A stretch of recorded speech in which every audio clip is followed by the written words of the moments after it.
Court कचहरी थाना police ये सब चीज़ें एक व्यवस्था जब आप आपक हो जाते हैं। कोई ऐसा तो था नहीं, जब 7 फेरे लिए थे आपने तब तो ये सोचा नहीं था कि हम आपस में झगड़ेंगे, तब तो ये सोचा नहीं था कि हम आपस में अलग हो जाएंगे, तब तो ये सोचा नहीं था कि हम आपस में लड़ करके हम मर जाएंगे। हर दूसरा केस आलोक जी मैट्रिमोनियल केस है। तहत दहेज के कानून ऐसे सख्त हुए कि जिसमें महिलाओं को न्याय मिला, नो डाउट मिला, लेकिन बहुत सारे ऐसे लोग हैं जिनको बहुत बुरी तरीके से ऐसे मकड़ जाल में फंसाया गया, जिसमें पुरुष भी काफ़ी शोषित महसूस करते हैं और आम जनमानस में भी इसका ब्लैकमेलिंग पॉइंट ऑफ व्यू से बहुत ज़्यादा मिसयूज हुआ इस कानून का। तो इसके लिए क्या सुधार की गुंजाइश है और क्या वास्तव में कुछ चीज़ें आगे बदलेंगी? अभी आपका बीएनएस और भी जो भी 3 अभी कानून बने हैं उसमें बड़े अच्छे अच्छे प्रोविजंस आए हैं। जब आपको डर ही नहीं है समाज का कि क्या होगा इसके बाद, डर ही नहीं है आपको कि आगे की जनरेशन का क्या होगा, हमारे बच्चों का क्या होगा। और पहली बार ऐसा हुआ कि लोक अदालत सुप्रीम कोर्ट लगा रही है हर एक डिस्ट्रिक्ट में, हर एक स्टेट में। 800-900 करोड़ रुपए भारत सरकार ने दिया है कि कोर्ट्स बनाने के लिए, बार एसोसिएशन की ऑफिसेज बनाने के लिए। देखिए, मैंने पहली बार सुना कि आप मुझे अच्छे लगे कि सोशल नेताजी आपने इतने पॉपुलर है। आज के समय में देखा जाए भारत की जनसंख्या के अनुसार, जिला स्तर पे देखा जाए या हाई कोर्ट स्तर पे देखा जाए, तो क्या एक आम आदमी को न्याय मिल पा रहा है या नहीं आपके अनुसार?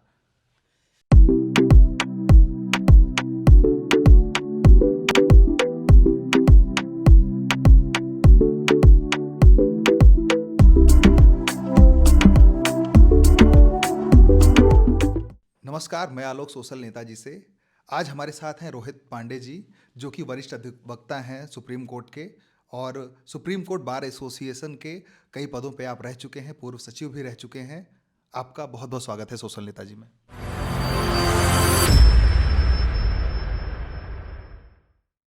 जैसे कि अभी chief justice of India D Y Chandrachud ji retire हुए हैं और उनके स्थान पे हमारे संजीव खन्ना जी आए हैं। तो चंद्रचूड़ जी का कार्यकाल कैसा था और जो नए आए हैं तो क्या बदलाव आया है सुप्रीम कोर्ट के नीतिगत विषयों में?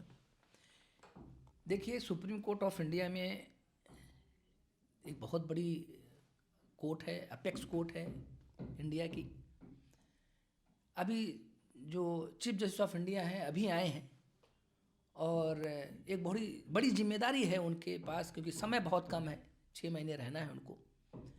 तो मैं तो यही कहूँगा कि एक चीफ जस्टिस ऑफ इंडिया की एक बहुत बड़ी ड्यूटी है कि वो कैसे एंटायर नेशन को, वहाँ की जो जुडिशरी को, इंडियन जुडिशरी को कैसे मजबूत करना है, वो एक बड़ा टास्क है। कम समय रहते ज़्यादा उसको कैसे इम्प्रूव करना है, कैसे उसको स्ट्रेंथन करना है, मजबूती लानी है, कैसे बार एंड बेंच में कैसे उसका एक सामंजस्य बनाना है, एक चीफ जस्टिस ऑफ इंडिया का बहुत बड़ा रोल होता है। रही बात जो हमारे डीवाई चंद्रचूड़ साहब रहे इसके पहले, उनको एक लंबा समय मिला था, 2 साल का समय मिला था, उन्होंने बहुत अच्छा काम किया। उनका भी जो है एक बड़ा अच्छा सामंजस्य रहा बार और बेंच में। बड़े वो हेल्पिंग होते थे, बड़े लोगों के साथ मिंगल हो जाते थे और बड़े वेलकमिंग मूड में रहते थे। कभी आप बीइंग ए सेक्रेटरी, मैं यही कह सकता हूँ कि जब भी मैं वहाँ गया, हमारी कमेटी जब भी उनको अप्रोच करती थी तो वो टाइम देते थे, पूछते थे। और बाहर आकर के कभी वो खुद ही घूमने लगते थे तो बार के मेंबरों से पूछते थे, उनकी हेल्प करते थे। तो जो भी कुछ होता था ऐसे, वो एक सुप्रीम कोर्ट बार एसोसिएशन में ही नहीं रहे, उनका व्यवहार ऐसा रहा। वो एंटायर बार एसोसिएशन में जो जिस बार में जहाँ भी गए, जहाँ उनको कुछ भी प्रॉब्लम दिखी उसको सॉल्व करने में लगे रहते थे। तो ये नेचर रहा है चंद्रचूड़ साहब का। और समय उनको बहुत मिला, उन्होंने बहुत सारे काम, एक ऐतिहासिक काम भी किए। उन्होंने बड़ा इम्प्रूव किया है जो वर्चुअल जो कोर्ट्स चल रही हैं, जो ई फाइलिंग, ई कोर्ट्स, और जो आपको अब आपके अपने मोबाइल में चीज़ें मिल रही हैं, एक ये जो लाइव स्ट्रीमिंग है वो सब चीज़ें आपको मिल रही हैं। और पहली बार ऐसा हुआ कि लोक अदालत सुप्रीम कोर्ट लगा रही है हर एक डिस्ट्रिक्ट में, हर एक स्टेट में। और मैं कहूँगा कि अब तो एक सुप्रीम कोर्ट का अपना एक एक एक्सपेंशन हो रहा है, एक एक्सटेंशन हो रहा है, कोर्ट्स बढ़ रही हैं, बनेगी उसमें। 800-900 करोड़ रुपए भारत सरकार ने दिया है कि कोर्ट्स बनाने के लिए, बार एसोसिएशन की ऑफिसेज बनाने के लिए, लिटिगेंट्स के रुकने बैठने के लिए है, और बड़े बड़े हॉल्स बन रहे हैं। तो ये उनके समय में उन्होंने एक फाउंडेशन करके गए हैं। अब आगे के लोग हैं जो चीफ जस्टिस ऑफ इंडिया बनेंगे, हमारी शुभकामनाएं उनके साथ रहेंगी। बार हमेशा साथ रहती है बेंच के साथ। बेंच पे हम उम्मीद करते हैं कि वो हमारे हर ज़रूरतों को समझे और उसको इम्प्लीमेंट करे। ये हमारी हमेशा मंशा रहती है कि हम आपस में एक सामंजस्य और एक मेल जोल बना रहें। जी जी। जैसे कि उत्तर प्रदेश में अभी सुप्रीम कोर्ट का जो एक आदेश था, सुप्रीम कोर्ट ने बुलडोजर जस्टिस पे रोक लगाई थी, ये काफ़ी चर्चा का विषय बना रहा। तो इस पर आप क्या कहना चाहेंगे?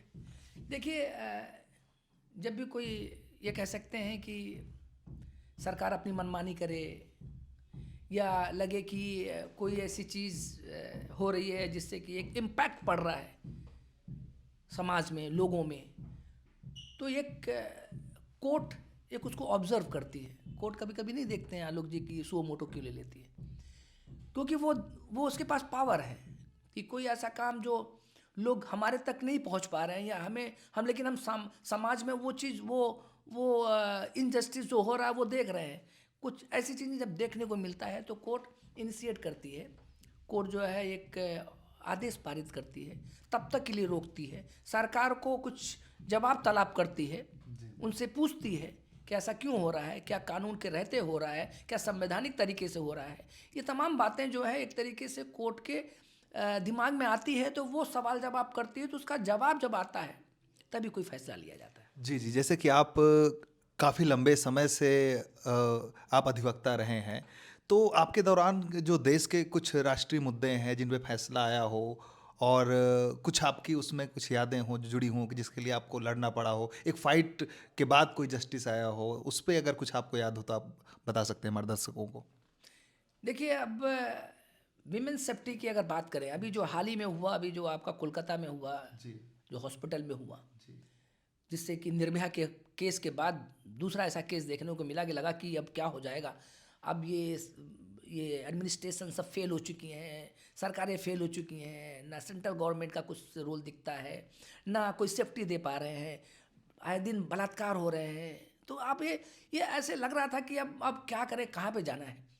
तो देखिए, एक सुप्रीम कोर्ट है हमारे पास, बड़ी अदालतें हैं, जहां हम उम्मीद करते हैं कि कोई अगर सरकार फेल हो जाए, लोग फेल हो जाए, विफल हो जाए, सारी चीज़ें, सारी एजेंसियाँ फेल हो जाए, तो सरकार पे लगाम कसने के लिए कोई ना कोई है, वो अदालत है और सर्वोच्च न्यायालय है, जो हमें कहीं ना कहीं राहत देती है। और किया, उसने दिखाया।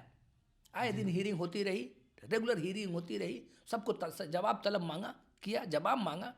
और सुप्रीम कोर्ट में पहली बार ऐसा हुआ कि सुप्रीम कोर्ट ऑफ इंडिया और चीफ जस्टिस ऑफ इंडिया जी ने वहाँ पे सीसीटीवी कहाँ लगना चाहिए, कैसे रूम्स होने चाहिए, वीमेन सेफ्टी के क्या क्या उसके प्रोविजंस होने चाहिए, क्या मेजरमेंट्स होने चाहिए, उसके लिए एक बड़ी कमेटी बनाई उन्होंने, हाई पावर एक कमेटी बनाई उन्होंने, डॉक्टर्स की कमेटी बनाई, ब्यूरोक्रेट्स की कमेटी बनाई, लोगों कमेटी बना करके ये बोला कि कैसे आप किसी हॉस्पिटल्स को, गवर्नमेंट हॉस्पिटल्स को या अदर जितनी भी ऐसी फैसिलिटी आप देते हैं, वहाँ पे क्या क्या ज़रूरतें होनी चाहिए जिससे कि ये रेप ना हो, कोई ऑफेंस ना हो, कोई क्राइम ना हो, कोई क्राइम करके बच ना जाए। जी।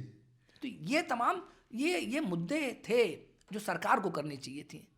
सरकार की जिम्मेदारी थी, जिसको हम चुन के लेके आते हैं। ये कोर्ट का काम नहीं था, ये सुप्रीम कोर्ट का काम नहीं था, ये सरकार का काम था कि हमें किसी को बचाना है, किसी बच्ची को बचाना है। एक बच्ची मर गई, कराती हुई मर गई, कौन जिम्मेदार होगा इसका? जी जी। सुप्रीम कोर्ट ने देश के ऐसे ऐसे मामलों में फैसले दिए हैं जहाँ पे सरकारें विफल हुई हैं या फिर कोई ऐसी योजनाएं लगाई हैं जिसका कोई हानिकारक या दुष्प्रभाव समाज पे पड़ा है। लेकिन जैसे कि एक मुद्दा था, हाईलाइट हो गया, जैसे जिस मुद्दे पे हमने बात की कोलकाता वाले कांड की, या फिर देश में ऐसे ही बहुत सारे मुद्दे होते हैं जिसमें कोर्ट दखल देती है। लेकिन आज के समय में देखा जाए, भारत की जनसंख्या के अनुसार जिला स्तर पर देखा जाए या हाईकोर्ट स्तर पर देखा जाए, तो क्या एक आम आदमी को न्याय मिल पा रहा है या नहीं आपके अनुसार? देखिए, न्याय अगर त्वरित नहीं मिल रहा है तो उसके साथ अन्याय हो रहा है। ये मैं इसलिए कह रहा हूँ कि जब एक कोई मामला बनता है आलोक जी, और वो लंबे समय तक उसकी लड़ाई लड़ता है, और सबसे ज़्यादा लड़ाई तो वो आदमी जब लड़े जब वो निर्दोष हो जी, लेकिन किसी एक ऐसे प्रोसीजर में फंस गया हो, किसी ऐसे सामाजिक ताने बाने से वो बाहर नहीं निकल पा रहा हो, जो प्रोसीजर है एक एजेंसी में, एक सरकारी तंत्र मंत्र में, तो वो आप समझिए कि वो कहाँ जाएगा। वो लाचार होकर के वो गलत कदम उठाता है। अभी आपने देखा होगा एक सुभाष या जो भी नाम था, एक अभी वो सुसाइड किया, वो क्या चीज़ है? वो एक सिस्टम को चैलेंज करके गया।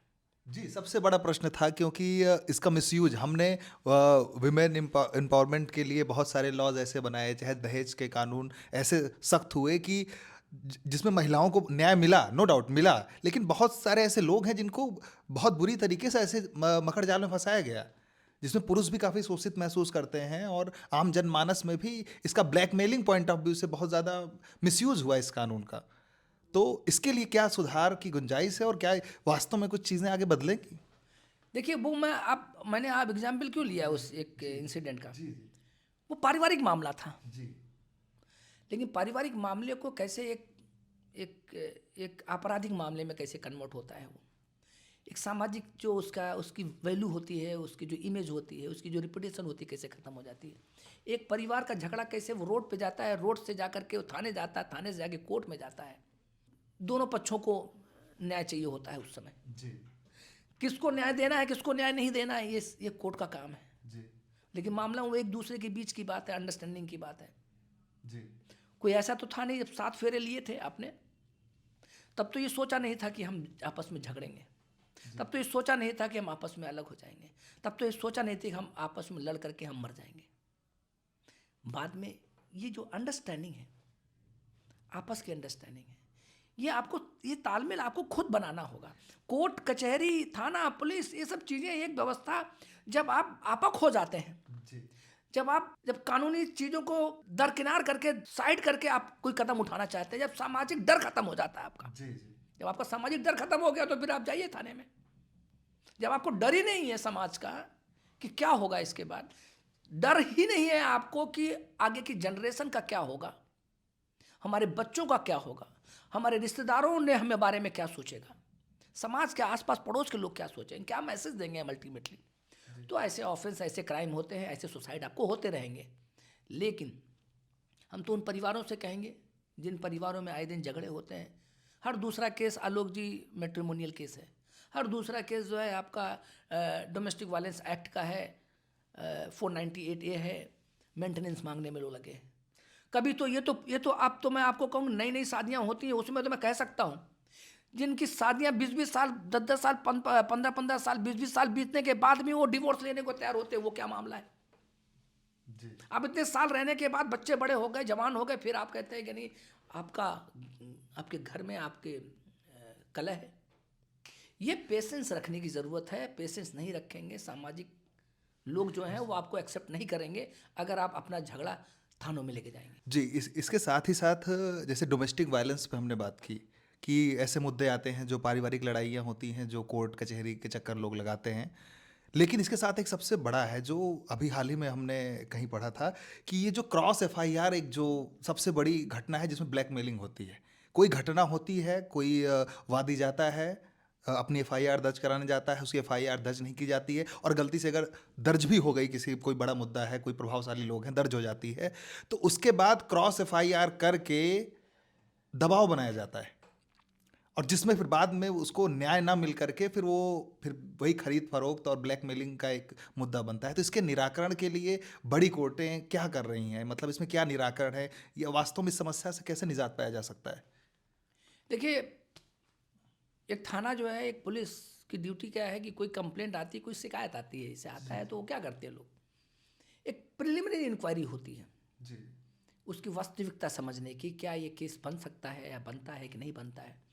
उसके इंग्रेडिएंट्स, उसके कंटेंट के बेसिस पे एक एफआईआर होती है। एक प्रिलिमिनरी जो एक इंक्वायरी होती है कि भाई ऐसी कंप्लेंट आई है, जिसके खिलाफ आती है उसको फ़ोन करके बुलाते हैं, उनके पास जाते हैं और जब वो सीरियसनेस उसकी समझ में आता है तो एफआईआर दर्ज होती है। ये बात बिल्कुल सही है। देखिए, ये एक जब शिकायत होती है तो वहीं से, और वो जो जिसको ये डिसाइड करना है कि ये ऑफेंस की कैटेगरी में आता है, जी ये अपराध की कैटेगरी में आता है, वहीं से काम खराब होता है। वहीं से आपका बर्डन आपका भी शुरू होता है, सरकार का बर्डन शुरू होता है, जिसके खिलाफ करते हैं उसका भी एक बर्डन होता है। जी तो एक पेज का कंप्लेंट वो एफआईआर में बनने के बाद वो सालों साल उसके पीछे एक एजेंसी लग के काम करती है, फिर इसके बाद वो न्याय कब मिल रहा है वहाँ तक जाने तक का सफ़रनामा है। ये तो सरकार का काम है। बिल्कुल सही बात है कि चलिए मीडिएशन सेंटर्स इन्होंने बना दिए हैं, बहुत सारे इन्होंने एक फोरम खोले हैं कि जिसमें कि विवाद बढ़े ना, समझौते हो जाएं, वो करते हैं। लेकिन आए दिन तो ये केस बढ़ते जा रहे हैं, लेकिन वो ये एक लगाम कसने की बात है। कुछ कानून ऐसे बनने चाहिए कि वो कोर्ट में ना जा करके एक स्पीडी ट्रायल हो जाए। क्योंकि स्पीडी ट्रायल के लिए अभी देखिए, अभी आपका बीएनएस और भी जो भी 3 अभी कानून बने हैं, उसमें बड़े अच्छे अच्छे प्रोविजंस आए हैं। तो उसमें क्या है कि आपका फैसला 3 महीने में हो जाएगा। इस तरीके से कई उन्होंने फैसले लिए हैं और कई अमेंडमेंट किए हैं। तो ऐसे जो फैसले हैं, इसका आप कैसे इम्प्लीमेंट करना है, अल्टीमेटली देखिए कोर्ट, लॉयर, कोर्ट, ये सब सेकेंडरी और थर्ड पोजीशन पे आते हैं। सबसे पहले तो यह है कि सरकार की जिम्मेदारी है, पुलिस की जिम्मेदारी है कि कोई मामला अगर आता है, अगर वो पिटी केसेस में है या छोटे मैटर्स हैं, 7 साल के अंदर के जो मामले हैं, उनका समझौता किसी तरीके से आपस में करा के ख़त्म करना चाहिए। जी, जैसे कि अभी जैसे क्रॉस एफआईआर होती है या फिर किसी तरीके से कोई गैर कानूनी तरीके से दबाव बनाया जाता है, हालांकि इसका जो कुछ गलत इंटेंशन वाले पॉलिटिशियंस होते हैं इसका लाभ उठाते हैं, सत्ता पे काबिज होते हैं और दबाव बना के रखते हैं, और उस दबाव में निचले स्तर पे थाने चौकी पे भी या फिर एक प्रशासनिक रूप से कहीं न कहीं जो पीड़ित पक्ष होता है उस पर दबाव बनाया जाता है। तो इससे बचने का क्या कोई निराकरण है, या फिर जैसे कि फर्जी एफआईआर जो करा दी जाती है, प्रशासनिक पावर को दिखाते हुए दबाव बनाने की कोशिश की जाती है, तो एक आम जनमानस को क्या कोई अधिकार इस प्रकार से है कि जो ऐसी चीज़ों से बच सके या फिर न्याय के लिए अपने लिए कोई अपना पक्ष रख सके? बिल्कुल, देखिए क्या है कि बिल्कुल आपने सही कहा कि ये जो क्रॉस एफआईआर्स हैं, ये एक प्रेशर बिल्डअप करने के लिए है। कभी पॉलिटिकल जो है प्रेशर आता है, कोई किसी का प्रेशर आकर के वो ऐसे केसेस में, सो दैट कि वो जो रियल में जो अपराधी है वो बच जाए। ये बात बिल्कुल होती है। कोर्ट में प्रोविज़न है कि आप उसको, अगर एफआईआर हो जाती है, काउंटर एफआईआर होती है अगर, तो आप जाकर के आप कोर्ट में क्वेश्चन करा सकते हैं, उसको रद्द कर सकते हैं। लेकिन वो रद्द करना, क्वेश्चन कराना, देखिए वो टफ जॉब होता है। क्योंकि कोर्ट जो है बहुत जल्दी उसको एंटरटेन इसलिए नहीं करते क्योंकि कोर्ट कोई इन्वेस्टिगेटिंग अथॉरिटी नहीं है। कोर्ट का काम बस ये है कि कोई भी कानून बना है, उस कानून को कैसे फॉलो करना है और इम्प्लीमेंट हो रहा है कि नहीं हो रहा है, कानूनी तरीके से कोई गलत तो नहीं कर रहा है कोई एजेंसी, कोई अथॉरिटी, तो उस पर एक्शन लेती है।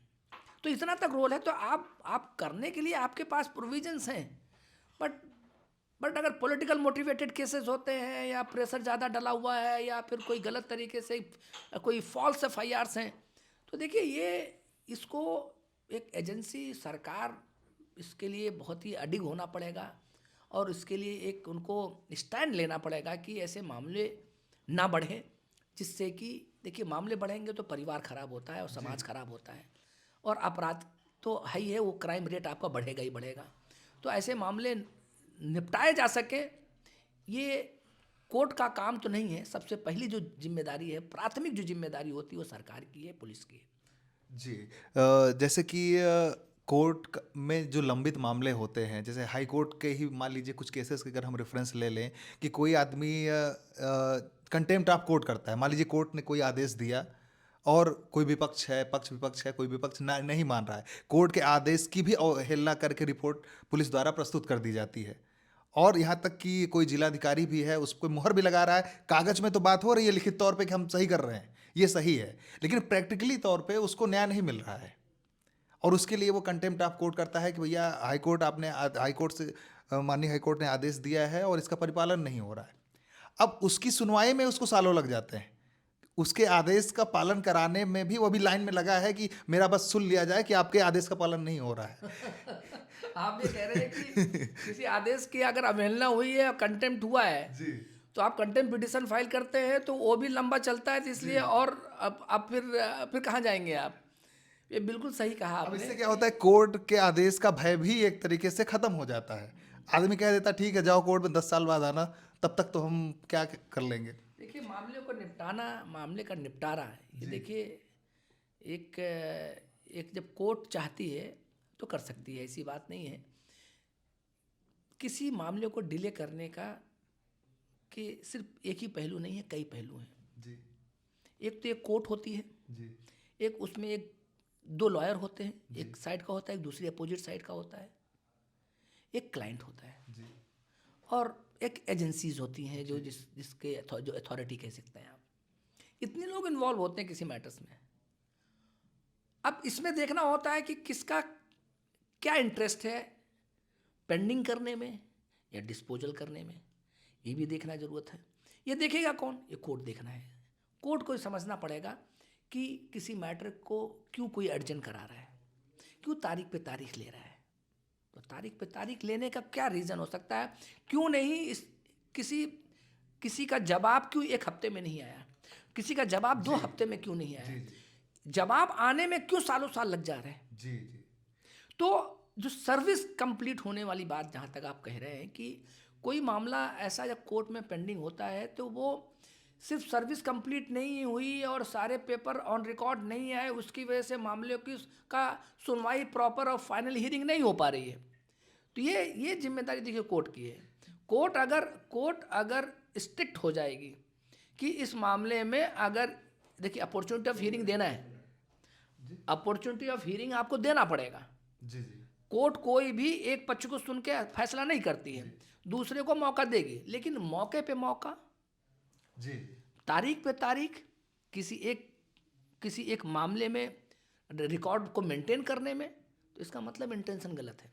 तो कोर्ट को इसके लिए उसको कहीं ना कहीं उसकी अपॉर्चुनिटी निल करनी चाहिए। जी। जैसे कि इसमें मुख्य मुद्दा ये है ना कि जैसे कि जो केस चल रहे हैं, जिस पे सुनाई चल रही है, जिन मुद्दों पे वो लंबित होते हैं तो एक समझ में आता है, लेकिन जिनमें कोर्ट ने फैसला सुना दिया है और उसका परिपालन नहीं हो रहा है, इसके लिए तो कोई स्पीड तरीके से काम होना चाहिए ना।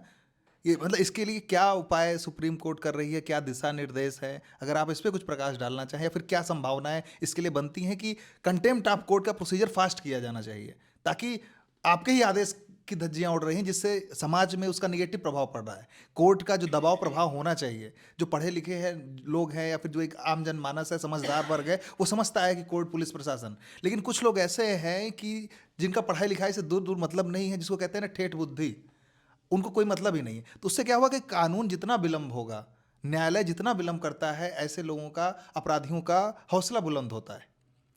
तो इसको लेकर के क्या प्रोसीजर्स हैं या फिर क्या किया जा सकता है, क्या संभावना है? सुप्रीम कोर्ट की निगरानी में ऐसा क्या है कि जो बदलाव किए गए हैं या फिर हो सकते हैं, क्या क्या संभावना है इसमें, आपको क्या लगता है? बिल्कुल, देखिए आपका कहना यह है कि कोई फैसला हो गया, उस फैसले का इम्प्लीमेंट क्यों नहीं हो रहा है, उसका पालन क्यों नहीं हो रहा है। देखिए ऐसे मामले जब जाते हैं किसी कोर्ट में, चाहे हाई कोर्ट हो, सुप्रीम कोर्ट में जब जाते हैं, तो देखिए कंटेम्प्ट की अगर उसमें डिफिनेशन में आता है तो कोर्ट को स्ट्रिक्ट होना चाहिए पहला, और जल्दी डिसाइड हो, डिस्पोजल हो उसका। और ऐसे मामले अगर नहीं होते हैं तो ये आपस में देखिए फिर bar associations, bar councils, bar council of India, central government, law ministers, law departments, जो आपके ये कोर्ट के जो सुप्रीम कोर्ट, हाई कोर्ट के चीफ हैं, इनको इन सब चीज़ों पे, इन सब पहलुओं पे आए दिन कहीं ना कहीं कभी ना कभी होता रहता है। ऐसा नहीं है कि कैसे सुचारू रूप से एक जस्टिस डिलीवर किया जाए, कैसे सुचारू रूप से, कैसे किसी के साथ इनजस्टिस ना हो, कैसे किसी एडमिनिस्ट्रेशन को कैसे और अच्छा इम्प्रूव करा जाए, कैसे जल्दी त्वरित कैसे न्याय मिले। आप तो न्याय चाहते हैं ना, कि अगर फैसले के बाद भी एक जज के फैसले के बाद उस जज के फैसले को नहीं माना जा रहा, उसमें भी डिले हो रहा है जी, ये तो समस्या इस बात की है कि अब आप कहाँ जाएंगे। जी इसके लिए देखिए इसके लिए कोर्ट को स्ट्रिक्ट होना पड़ेगा, यही कह सकते हैं। और ये जो हमने तमाम अभी आपको लोगों के बारे में बताया कि bar associations, bar council of India और लॉ मिनिस्टर, लॉ डिपार्टमेंट्स, ये सब सुप्रीम कोर्ट, हाई कोर्ट के जजेस, इन लोगों को इनकी भी अपनी सजेशंस लेकर के, जो वैल्यूएबल सजेशंस है, कैसे इम्प्रूव करना है, ये इन सब का इम्प्रूवमेंट जो जैसे करना होगा, वो एक हिस्सा है, पार्ट है। तो हम लोग करते रहते हैं, ऐसा नहीं है, बार एसोसिएशन करती रहती है। जी जी।